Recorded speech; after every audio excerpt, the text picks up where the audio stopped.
আসসালামু আলাইকুম। সবাই কেমন আছেন? আশা করি সবাই ভালো আছেন। আজকে আমি দুপুরে কি রান্না করছি এটা আপনাদের কাছে শেয়ার করব। দেখুন তাহলে। এই যে ছোট্ট একটা পাতিলে ভাত রান্না করছি আমাদের দুজনের জন্য। আর রান্না করছি ছোট মাছ দিয়ে কচু দিয়ে চচ্চড়ি। দেখুন।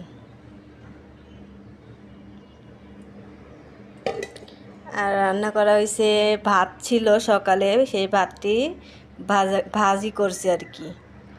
এই যে দেখুন কত সুন্দর হয়েছে। আর একটা করছি কি, ডাল রান্না করছি। এই দেখুন ডাল রান্না করছি।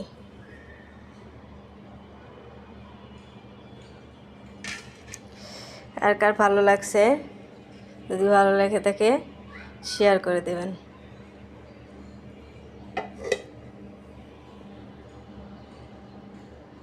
আজকে আর মতো এই পর্যন্তই।